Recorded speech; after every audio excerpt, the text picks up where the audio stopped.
क्षमा breaking Jain news. आपको एक बहुत छोटे से संस्मरण से मैं अवगत कराता हूं कि कैसे गुरु अपने अहिंसा धर्म को छोड़ते नहीं हैं। जैसे हमारा 2018 में 17 में संघ में प्रवेश हुआ। संघ में प्रवेश हुआ, अगस्त के महीने में प्रवेश हुआ, और घर में तो बहुत असंयम के संस्कार थे ही, पूर्ण रूप से विषय भोगों में लिप्त थे। अब संघ में पहुंचना हो जाता है। संघ में गुरुदेव की कृपा से, उनकी अनुकंपा से हमें जगह प्राप्त हो गई। ठीक है, अब धीरे धीरे जैसा आप जानते ही हैं, आचार्य महाराज जो अभी समय सागर जी महाराज जी जो पूर्व अवस्था में निर्यापक श्रमण की भूमिका में थे, वे तो बहुत अपने आवश्यकों को लेकर स्ट्रिक्ट हैं, और उनका ना तो वे किसी स्तुति से प्रसन्न होते हैं, ना किसी निंदा से उनका क्रोश आता है। वे साम्य भाव के धनी हैं। तो हुआ क्या, मेरा जन्मदिन पड़ा। अब जन्मदिन पड़ा तो अपन कहीं भी जाते हैं तो घर में क्या होता था, उसको हम हैप्पी बर्थडे कहते हैं कि आज हमारा जन्मदिन है। तो जन्मदिन की खुशी अलग होती है। आपके माता पिता भी आपको विशेष आशीर्वाद देते हैं, आपके मित्रगण भी करते हैं। अब लेकिन संघ में प्रवेश हो गया, ना तो मोबाइल अपने पास, ना परिजन है, ना स्वजन है, क्या करें। तो अब अपने पास क्या आधार होता है कि अब हमारे पास यदि कोई सबसे बड़ी उपलब्धि है या कोई सबसे पावरफुल चीज है तो हमारे गुरु हैं। तो हम पहुंच गए, नमोस्तु महाराज श्री, महाराज श्री आज मेरा जन्मदिन है, आशीर्वाद। तो अब उनका रिएक्शन कैसा, एकदम गंभीर मुद्रा में, ना चेहरे पर मुस्कान, और कहते हैं ओम शांति। हैं? आप लोग हंस रहे हैं, लेकिन मैं नहीं हंस पाया। ओम शांति कह दिया, मेरे को तो बहुत पीड़ा हो गई कि आज मेरे दिन का सबसे बड़ा दिन साल का, एक किसी भी व्यक्ति के लिए उसका जन्मदिन कितना इंपॉर्टेंट होता है, लेकिन उन्होंने ओम शांति कर दी। अब मेरा दिन तो सैड बर्थडे बन गया। अब दिन भर में बहुत दुखी, बहुत संक्लेशित कि भैया ओम शांति क्यों बोल दी, मैंने कौन सा कुछ गलत कर दिया। अब मुझे जब तक इस विषय में कोई ज्ञात नहीं था, फिर मैंने अपने जो बाकी ब्रह्मचारी भैया लोग थे उनको इस विषय में बताया कि महाराज ने तो मुझे ओम शांति और बहुत माध्यस्थ भाव की दृष्टि से देखा, उन्होंने बिल्कुल मुस्कान नहीं ली, ना देखा, और अपने काम में लगे रहे। ठीक है, ये एक साल बीतता गया। फिर मैंने देखा कि कुछ लोग यात्रा करने के लिए आचार्य श्री के पास पूज्यवर महाराज श्री से आशीर्वाद मांगते हैं कि महाराज श्री हम बस लेकर नेमावर दर्शन करने जा रहे हैं, हम सम्मेश शिखर जी की यात्रा करने जा रहे हैं। तो कितनी अच्छी बात है, ये तो जाना ही चाहिए, अपने अंदर तो यही परिणाम उत्पन्न होता है। लेकिन मैंने उनको देखा कि उनसे जब कोई भी व्यक्ति निवेदन करता तो वो ओम शांति कह देते। तो मेरे मन में आया कि ये इनके अंदर किस प्रकार की करुणा है। एक व्यक्ति धर्म ध्यान के निमित्त से जा रहा है, एक व्यक्ति धर्म ध्यान करने के उद्देश्य से जा रहा है, और उसको भी ओम शांति कह रहे हैं। तो मन में हमेशा विकल्प होता था कि ये शुभ कार्य में भी ओम शांति कह रहे हैं, क्यों यात्रा के लिए आशीर्वाद क्यों नहीं देते, वो तो अच्छा ही करेगा। पर नहीं, धीरे धीरे जब मुझे ज्ञात हुआ कि दूसरे भाइयों के भी जन्मदिन आए तो सबके लिए ओम शांति है, तो मैंने कहा इसमें कुछ ना कुछ रहस्य होगा। फिर टीकमगढ़ के प्रवचन में जब पंचकलनक में प्रवचन हुआ, पूज्यवर आरिका विज्ञानमती जी भी वहां विराजमान थी, तब मैंने महाराज श्री के प्रवचन में सुना तो वो कहते हैं कि हम कभी भी जन्मदिन का समर्थन नहीं करेंगे। क्यों नहीं करेंगे? क्योंकि पंचम काल में जिसका भी जन्म होता है वो मिथ्यात्व के साथ होता है। जिस भी व्यक्ति का जन्म होगा वो मिथ्यात्व के साथ होगा। अच्छा, ये है आगम को पुष्ट करने का तरीका, ये है आगम चक्कू साहू, कि जिनकी दृष्टि में प्रति समय आगम झलकता हो, जिनकी दृष्टि में प्रति समय क्या देवशास गुरु की स्तुति झलकती हो, जिनके अंदर गुरु वर्णम स्थित हो, वे कैसे अपने मुख से एक भी शब्द आगम के विपरीत निकाल सकते हैं? असंभव है, असंभव है ना। तो इसी प्रकार हमने जब धीरे धीरे इस विषय को समझा कि जन्मदिन पर क्यों नहीं दे रहे, जन्मदिन पर हम जब आशीर्वाद मांगने जा रहे हैं, कुछ त्याग करना चाह रहे हैं, तो भी नहीं, और यात्रा पर इसलिए नहीं, तो वो कहते हैं कि आप यात्रा क्या पैदल पैदल करेंगे, क्या आप यात्रा देख देख कर जाएंगे? नहीं, हम गाड़ी का इस्तेमाल करेंगे, हम वाहनों का इस्तेमाल करेंगे, और वे वाहन के पास कोई एरिया समिति तो होती नहीं है। आप देखिए कितनी सजगता उनकी अपने अहिंसा व्रत को लेकर है। हम सिर्फ किताबों में पढ़ते हैं कि एक साधु कृत कार्य अनुमोदना से रहित होते हैं एरिया समिति को लेकर भी, लेकिन देखिए वे तो चार हाथ देखकर चल रहे हैं। लेकिन वे किसी को आशीर्वाद भी नहीं देंगे जो गाड़ी का इस्तेमाल करे। ये सजगता है आगम के प्रति, ये उनके उत्कृष्ट आचरण का प्रभाव है। अब हम ये आगे विषय को ले जाना चाह रहे हैं कि जब हम धार्मिक क्रियाओं में करते हैं, जब भी हम किसी धार्मिक क्रिया को करने का प्रारंभ करते हैं, उस समय हमारे परिणामों में कैसी विचित्रता है। हम मानते हैं हम शांति धारा करते हैं, शांति धारा करना बहुत अच्छी बात है, बहुत सुंदर, लेकिन मैं आपसे इतना सा एक प्रश्न पूछना चाहूंगा। यदि आपने शांति धारा की बोली ले ली, आपने शांति धारा की पहली प्रथम बोली ले ली, और यदि आपको शांति धारा में जो गुरुदेव हैं या जो ब्रह्मचारी जी हैं, वे यदि आपका नाम ना ले पाए, तो उस समय आपके परिणाम कैसे होंगे? कैसे होंगे? जितनी भी शांति अंदर में थी या जिस शांति को हम प्राप्त करने आए थे, वो सारी शांति किस में बदल जाएगी? अशांति में। मान रहे ना? अब ये एक व्यक्ति, एक ब्रह्मचारी है, जब वो शांति धारा करते हैं तो उनके परिणामों की विचित्रता देखो। वो कहते हैं कि भगवान अब ऐसा पुण्य का उदय हो जाए, ऐसे चारित्र मोहनी कर्म का क्षयोपशम हो जाए कि भगवान अब मेरे तन पर जो ये वस्त्र हैं, ये वस्त्र उतर जाएं। ये भाव एक ब्रह्मचारी का है। और एक और जो कोई गृहस्थ है, वो शांति धारा क्यों कर रहा है कि इन भगवान के अतिशयकारी शांति धारा करने से मेरे पास ऐसे पुण्य की उपलब्धि होगी कि जो मेरे अभी काम रुके हुए हैं वो काम ठीक हो जाए, मेरे घर में जो रोग आए हुए हैं वे रोग का शमन आ जाए, मेरे घर में जो धन की कमी चल रही है वे धन बढ़ जाए। तो आचार्य कहते हैं कि आप धर्म की क्रिया करते हुए दिख रहे हैं, दोनों लोग शांति धारा कर रहे हैं, दोनों लोग भगवान का प्रक्षाल कर रहे हैं, लेकिन दोनों के परिणामों में विचित्रता है। एक धम्मम भोग निमित्तम को लेकर कर रहा है, तो एक कर्म क्षय के निमित्त से कर रहा है। एक के अंदर में नवीन नवीन भोगों की प्राप्ति हो जाए, और एक का भाव है कि मेरे समस्त प्रकार के कर्मों का क्षय हो जाए। जमीन आसमान का अंतर है। ये भक्तांबर पाठ, आचार्यों ने भक्तांबर पाठ की भी रचना की, एकाकी भाव स्तोत्र की भी रचना की, कल्याण मंदिर स्तोत्र की भी रचना की गई, समंत भद्र स्वामी ने स्वयंभू स्तोत्र की भी रचना की गई। तो लेकिन आज चारों ओर देखने में आता है कि भक्तांबर स्तोत्र को डेली क्यों पढ़ा जा रहा है? भक्तांबर स्तोत्र के प्रति विशेष श्रद्धा क्यों? क्या अब अन्य आचार्यों की कृति में क्या उपयोग नहीं लगेगा? नहीं। लेकिन हमारे श्रद्धान का स्तर क्या है कि अरे 45वें नंबर के काव्य को यदि मैं पढ़ूंगा तो मेरे अंदर निरोगता आ जाएगी, बड़े से बड़े रोग का शमन हो जाएगा, ये मेरा भाव है। 5 नंबर स्तोत्र को पढ़ूंगा तो मेरी बुद्धि तीक्ष्ण हो जाएगी। तो यहां पर भी स्तोत्र पढ़ते समय ये जो लोभ का परिणाम है, ये धर्म नहीं है, ये वास्तविक धर्म नहीं है। धर्म तो कहता है कि मैंने यदि स्तोत्र का आलम्बन लिया है, यदि मैंने किसी पाठ का आलम्बन लिया है, तो अपने परिणामों को शांत करने के लिए लिया है, अपने परिणामों को निर्मल करने के लिए किया है, अपनी कषायों को मंद करने के लिए मैं धर्म की क्रिया से जोड़ा हूं। इसलिए कुंद कुंद देव को कहना पड़ा कि सद्दह दिया, क्या कह रहे हैं? सद्दह दिया, पत्ते दिया, रोचे दिया, फांसे दिया, धम्मम भोग निमित्तम न दुकम मख्य निमित्तम। कह रहे हैं कि वो श्रद्धांग तो करता है, एक मिथ्या दृष्टि देव भी वहां पर जाकर अकृत्रिम चैत्यालयों में जाकर वंदना करता है, लेकिन वो उनको वीतरागी भगवान के रूप में नहीं, वो उनको कुल देवता के रूप में मानता है। हम भी श्रद्धान करते हैं कि इस क्रिया को करने से पुण्य बढ़ेगा, सिद्ध चक्र मंडल विधान करने से मेरे जीवन के सारे दुख चले जाएंगे, ये श्रद्धान है।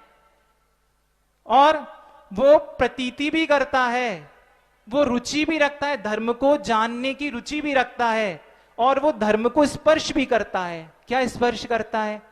मतलब कि वो ये समझ रहा है कि हर एक जो ये धर्म की क्रिया है, इस धर्म की क्रिया से मैं उत्तरोत्तर पुण्य की वृद्धि करूंगा, जरूर करूंगा, लेकिन उसके उद्देश्य में समीचीनता नहीं है, उसके उद्देश्य में समीचीनता नहीं है, उसका उपयोग ठीक नहीं है।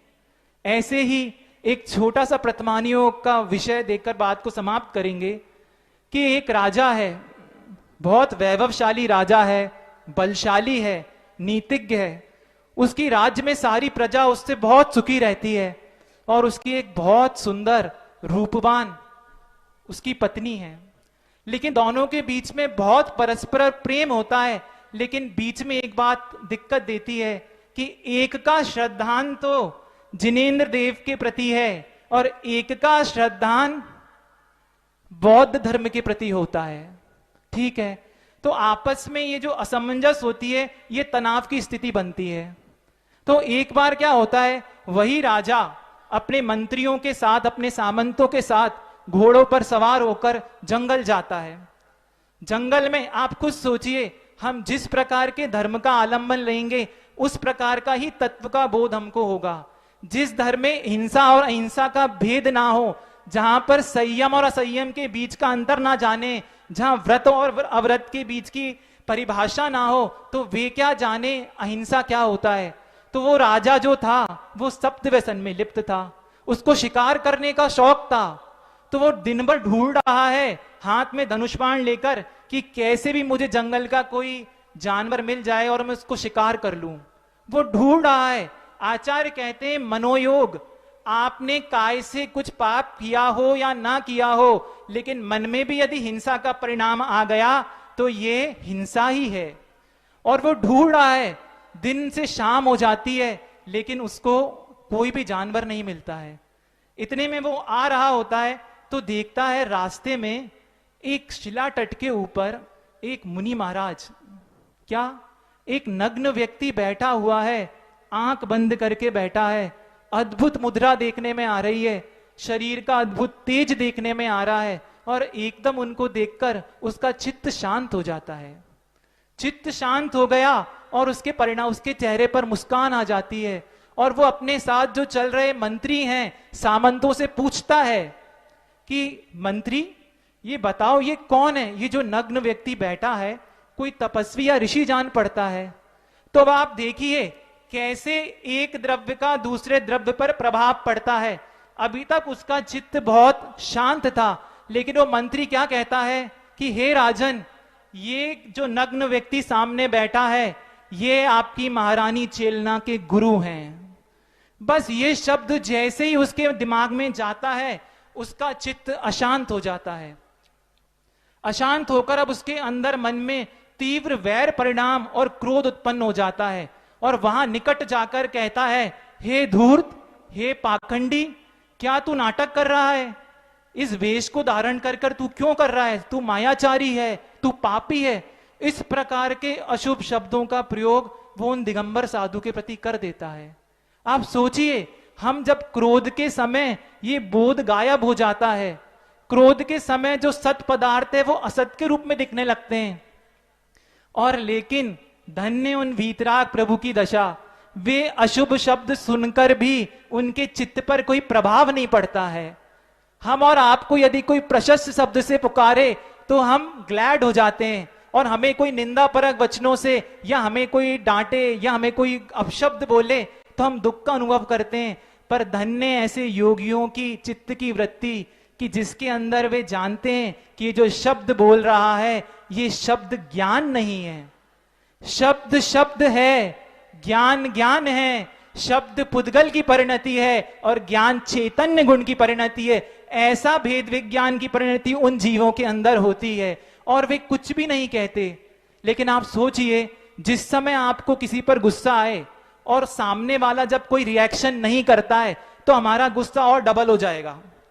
जब वो कुछ भी नहीं कहते तो अब उसको और तेज क्रोध आ जाता है। तो क्या करता है कि मेरे पास जो ये 500 कुत्ते हैं, खूंखार कुत्ते जिनकी बड़ी बड़े दांत हैं, ऐसा जाबड़ कि वो पूरे इंसान के शरीर को भेद सकते हैं, उन मंत्रियों को आज्ञा देता है कि जाओ और ये 500 कुत्ते इन दिगंबर साधु के ऊपर छोड़ दो। आप देखिए, हम पर को कष्ट देने का परिणाम तो कर सकते हैं, हम पर को दुखी करने का भाव तो कर सकते हैं, लेकिन पर को दुख होवे ये आवश्यक नहीं है। और छोड़ देते हैं उन 500 खूंखार कुत्तों को। पर देखिए वीतरागता का चमत्कार, देखिए आप अंतरंग के संयम का प्रभाव, देखिए आप संयम की स्थिति देखिए कि वे खूंखार कुत्ते क्या करते हैं, वे 500 कुत्ते प्रभु के गुरु के चारों ओर 3 प्रदक्षिणा लगाकर उनके चरणों में नतमस्तक होकर बैठ जाते हैं। इसको कहते हैं एक द्रव्य का दूसरे द्रव्य पर प्रभाव। इसी को कहते हैं निमित्त नैमित्तिक संबंध, कि जहां पर वीतरागता है तो वीतरागता का प्रभाव उन त्रियंचों पर भी पड़ गया। यदि कोई रागी, आज जितने भी हम यहां पर बैठे हैं, ये जितने भी मुनि हैं, आरिकाएं हैं, ब्रह्मचारिणियां हैं, ब्रह्मचारी हैं, किसके कारण? सिर्फ गुरुदेव की वीतरागता का ही तो प्रभाव था कि ये सारे रागी के रागी वैरागी बनने को तत्पर हो गए। तो एक द्रव्य का प्रभाव इतना ज्यादा जीभ पर पड़ता है। अब कुत्तों ने जब बैठकर शांति से बैठ गए तो परिणाम में और विकलता आ गई। अब क्या करें? तो क्रोध के कारण कि जरूर ये कोई मंत्रवादी है, इसने अवश्य ही इन कुत्तों को कीलित कर दिया होगा। तो अब क्या करें? अब क्रोधाग्नि इतनी बढ़ जाती है तो वो जाता है तलवार निकालकर। सोचिए घात करने का परिणाम, कि एक निर्दोष, एक निर्लोभ वृत्ति के साधु के प्रति घात करने का परिणाम उत्पन्न हो जाता है। और तलवार निकालकर जैसे ही जा रहे होते हैं तो एक सर्प सामने से निकल आता है। जैसे ही वो सर्प निकलता है तो उसको अशुभ मानते हैं और उसको काटकर टुकड़े टुकड़े कर देते हैं। गुरुदेव कहते हैं इसी को तो रौद्र ध्यान कहते हैं, जिसको हिंसा करने में आनंद मान रहा है। जितने भी ये किल्ली मार, इल्ली मार, पेस्टिसाइड बेचने वाले लोग हैं, ये सब रौद्र ध्यानी हैं, जो नियम से इस प्रकार के कार्य कर रहे हैं, जिनको हिंसा में आनंद आ रहा है, वे रौद्र ध्यानी हैं। और वे उस सर्प को जाकर मुनिराज के गले में डाल देते हैं। इतना कुकृत्य करने के बाद भी उसके चेहरे पर मुस्कान है। अब क्या करता है? वो अपने घर राजमहल को लौट जाता है। 2 दिन बाद वो अपनी पत्नी रानी चेलना के पास जाता है और उनको पूरा वृतांत सुनाता है कि कैसे मैंने तुम्हारे उस ढोंगी साधु के ऊपर ऐसा उपसर्ग किया। आप सोचिए, जैसे ही धर्मात्मा ने इस प्रकार की वाणी सुनी, उसकी रूह कांप जाती है। वो कहती है तुमने कितना बड़ा उपसर्ग कर दिया। इस धरती पर जो सबसे निर्दोष आचरण करने वाले व्यक्तित्व हैं, जो सरल स्वभावी हैं, उनके ऊपर तुमने इतना बड़ा उपसर्ग कर दिया। तो वो क्या कहता है? अरे वो ढोंगी तो कितनी देर पहले भागकर चला गया होगा, वो अभी तक थोड़ी ना वहां बैठा होगा। लेकिन अब जो रानी चेलना कहती है वो ध्यान से सुनने योग्य है। रानी चेलना कहती है कि यदि वो मेरे सच्चे दिगंबर साधु होंगे, यदि वो मेरे सच्चे निर्ग्रंथ योगी होंगे, तो वे सुमेरु पर्वत यहां से वहां हो सकता है, सूर्य अपना ताप छोड़ सकता है, पानी अपनी शीतलता छोड़ सकती है, लेकिन दिगंबर साधु अपनी साम्य वृत्ति का त्याग कभी नहीं कर सकते। और देखा, जैसे ये बात सुनता है, इसको कहते हैं निशंकित अंग। सम्यक दर्शन का सबसे बड़ा यदि कोई अंग है तो निशंकित अंग, ऐसा गुरुदेव कहते हैं। उसको शंका नहीं है अपने श्रवण पर, और दौड़कर रथ पर सवार होकर पहुंच जाते हैं और देखते हैं वे साधु वे तो सच्चे साधु थे। वो तो आत्मा के उस समरसी भाव में लीन थे और बैठे हैं उस निर्विकल्प दशा के साथ। किसी भी प्रकार का प्रतिकार उनके चित्त पर नहीं। जैसी शांत मुद्रा पहले थी, अभी भी उतनी शांत मुद्रा है। जैसी सौम्यता तब थी, अब भी उतनी सौम्यता है। और उन्होंने तो उपसर्ग जानकर प्रतिमा योग धारण कर रखा था। वे दोनों वहां जाते हैं, अब कुछ नहीं करा, अब तो दोनों की आंखों से आंसू झरझर बह रहे हैं। ये आंसू नहीं है, अब राजा श्रेणिक का मिथ्यात्व पिघल रहा है। वो देखता है कि धन्य ऐसे दिगंबर साधु जिनके अंदर लेश मात्र भी परिणाम में विकृति नहीं आई। और अब क्या करता है? वो सर्प को उतारकर साइड रख देते हैं। लेकिन सर्प के गले में डालने के कारण सैकड़ों चींटियों ने जिनके शरीर को छेद दिया था, सैकड़ों शरीर में मांस के अंदर जो चींटियां घुस गई थी, इतना कारुण्य दृश्य देखकर किसका हृदय नहीं पिघलेगा। और उसकी आंखें भर आती हैं कि मैंने अपने जीवन में कितना बड़ा दोष कर लिया। और वहां पर भग महाराज का परिमार्जन करके जब प्रभु की आंख खुलती है तो राजा श्रेणिक भी नमोस्तु करते हैं, रानी चेलना भी नमोस्तु करती है, और गुरुदेव दोनों को धर्मवृद्धि रस्तु का आशीर्वाद देते हैं।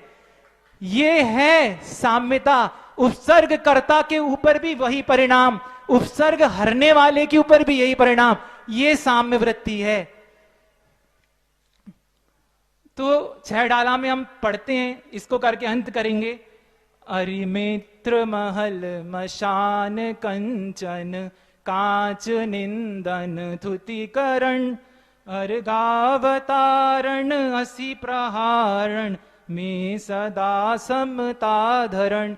ये ऐसे योगी, आज ये तो प्रथमानुयोग की कथा है जो हमें बोधि और समाधि का उपदेश देती है, लेकिन इन 50 वर्षों में हमने अपनी आंखों से, पूरे जगत ने देखा है कि ऐसी अद्भुत साम्य वृत्ति के धनी आचार्य गुरुवर श्री विद्यासागर जी महाराज, जिनके कण कण में परोपकार है, जिनके कण कण में गुरु वर्णम है, जिनकी दृष्टि में सौम्यता है, जो प्रत्येक समय अनुकंपा से भरे हुए हैं। और आप देख सकते हैं कि आज गुरुदेव की जो इच्छा है, गुरुदेव चाहते थे कि जिनशासन सुरक्षित रहे, गुरुदेव चाहते थे कि ये वीतराग मार्ग हमेशा संरक्षित रहे। वे चाहते थे कि ये जो परंपरा है, ये कुंद देव की मूल परंपरा है, ये सुरक्षित रहे। तो इस परंपरा को सुरक्षित रखने के लिए आज जिनके आत्मा के असंख्यात प्रदेश में यदि कोई एक मंत्र विद्यमान है तो वो विद्यासागर है। ऐसे गुरुदेव श्री आचार्य समय सागर जी महाराज अब हमारे मार्ग प्रदर्शक हैं, अब वे हम सबके मुक्ति दूत हैं। जितने लोगों भव्य जीवों का अब कल्याण होगा वे उनके निमित्त से ही होगा। इसलिए मोक्ष मार्ग में यदि कोई निर्देशक होता है, मोक्ष मार्ग में यदि कोई डायरेक्टर होता है, मोक्ष मार्ग में यदि कोई मेंटोर हमारा होगा, कोई हमारा गाइड होगा, तो उनका नाम है आचार्य परमेष्ठी गुरुवर श्री समय सागर जी महाराज की बोधि।